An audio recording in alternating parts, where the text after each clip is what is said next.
After a conversation with our communications director, Max Ornstein, earlier this week about everything that's been unfolding on college campuses and this week's Parashat, which is Aharei, I've been thinking a lot about what it means to belong. We have a human need to belong, but belonging comes with complexities and causes many complexities.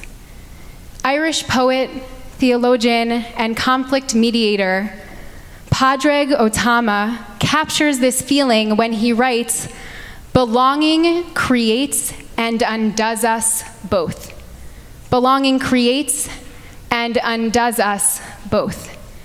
The power of belonging is often coupled with the danger of othering. And often the danger begins with words. It begins with speech and with language.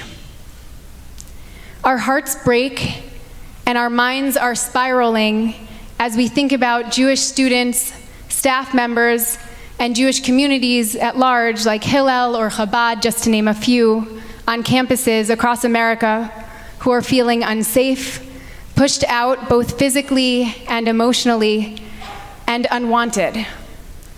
It's not only our Jewish students, it's many of us, as Jews living in America after October 7th, as cases of anti-Semitism spike, and we now face some of the communities in which we felt a deep sense of belonging, who are now denying the atrocities, the rape, the murder of Jews, or who state that we deserved this inhumane brutality. It also feels very important for me to say that everything that has been happening on campuses, and we pray that it's continuing to de-escalate, but that the encampments and the protests on campus are extremely complicated. The questions of free speech and the importance of protest is critical to our democracy, to justice, and to humanity at large. And there is such a fine line. What seems very clear, and what many have stated, and I'm going to add my name to this, is that we cannot fight for justice for some while denying the humanity and the safety of anybody else. We're currently living out both the ways in which belonging creates us. This sense of comfort we find when we're sitting here in community, when we find each other, a new sense of connection to our rituals and our traditions where we're feeling more and more at home. And at the same time, we're experiencing the ways in which belonging undoes us. The pain, the fear, the anxiety of not belonging. Again, this often starts with words. It starts with words and then can lead to action, violence. I feel physically sick. I feel unraveled. I feel like my heart skips a beat, and I feel like I've been punched in the gut when I read or I see some of the signs or the slogans that have been chanted or that have been written on the campuses that are blatantly anti-Semitic or calling for violence. And here are just a few. Whoever is in solidarity with our corpses, but not our rockets, is a hypocrite and not one of us. There is only one solution: Intifada, revolution. Yehudim, which is the Hebrew for Jews, go back to Poland. It's disturbing, it's appalling, it's frightening that it's our country in 2024, and tomorrow night we go back to our history and we remember those who we lost in the Holocaust and the Shoah. It's happening.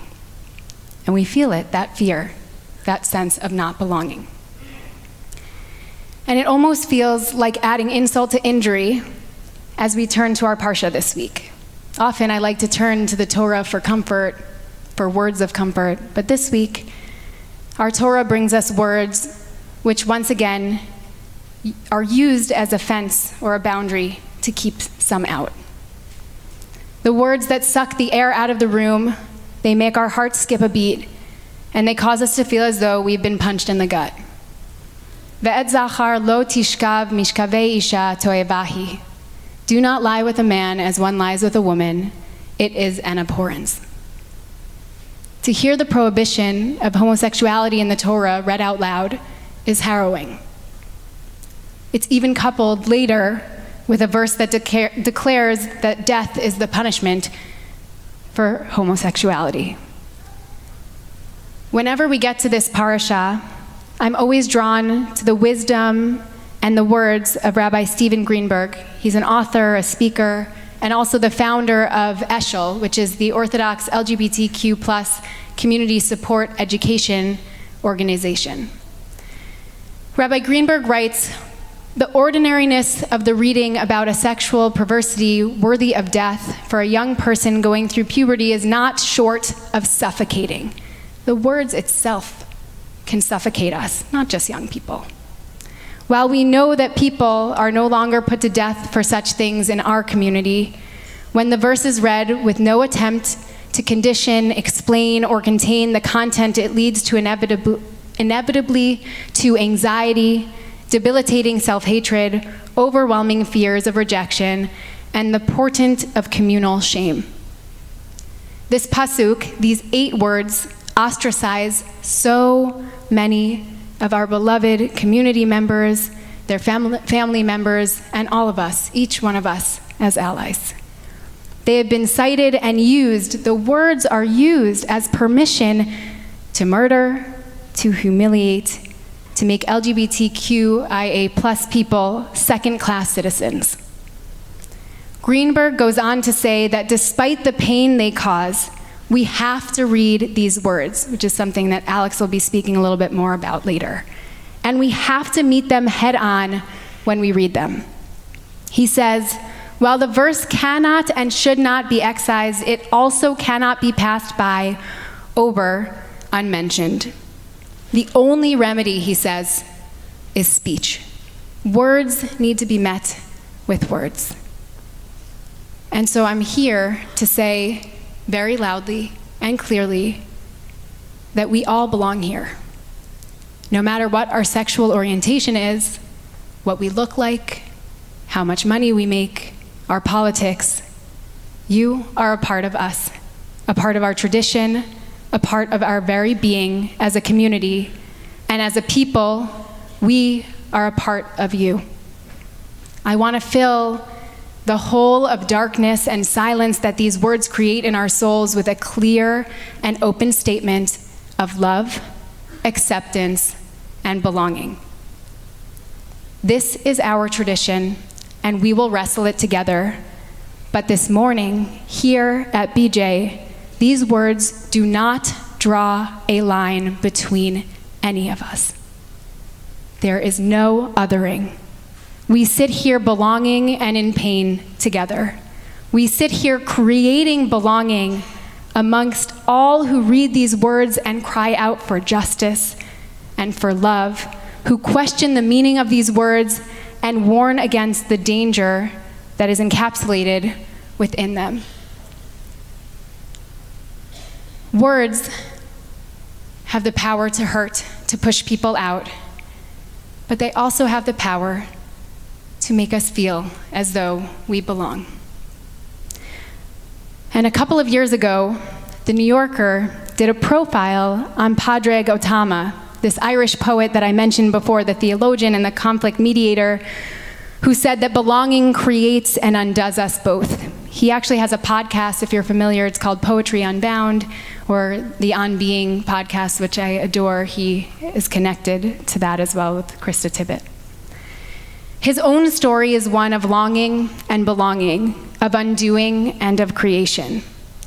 Ó Tuama grew up in Ireland during the Troubles of the 70s and the 80s. Upon his high school graduation, he joined a missionary society aimed at converting others to Christianity. And at this point in his life, he was actually well aware that he himself was gay, but he feared and he was pretty uncertain about what that would look like and mean for his community. And so he kept himself from dating or from being in any relationships. He put himself into conversion therapy in the hopes of ridding himself of his sexual identity. In the interview, in this profile, it says, "They tried to get the gay out of me," he told me. This is the interview saying. Instead, the process taught him about the necessity of critical thinking. When you're told you have the devil in you and you realize you don't, you start asking larger questions. And despite this experience, he was actually pursuing a priesthood in the Catholic Church until the year of 2005, when Pope Benedict signed a document declaring that the Church cannot admit to the seminary or to the holy orders those who practice homosexuality, present deep-seated homosexual tendencies, or support the so-called gay culture. After this, Ó Tuama's bishop that he was learning with came over to his house with dinner and with a glass of wine and told him that he was no longer allowed to become a priest. He said it was an exile. It was an exile. The interviewer continues, "Somewhere along the way, disillusioned by these experiences, he moved outside of what he calls the umbrella of belief.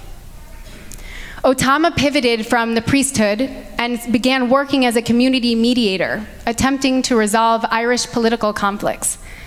After the Good Friday Accords were signed in 1998, all of the schools were mandated to teach a new course in citizenship, which dealt with the history and consequences of Ireland's partition. Ó Tuama created curricula using words and the power of words to heal, both for children and adults. He brought poetry, he brought the words of poetry, and he also had the groups creating their own poetry, once again turning to words to create a sense of belonging. While there are many moving and painful aspects, I think, of Ó Tuama's personal story, I wanted to pull out two of them. The first is the deep sadness I feel about his othering, about his exile from his religious community, which is met with the gratitude and pride that I feel for all who fought so that today our liberal Jewish world and our Jewish community says that everybody belongs here. For Ó Tuama, poetry is what he needed to fill the space that religion could no longer fill. And I pray and I hope that for all, Judaism has a place and a space to fill that and continue to fill it.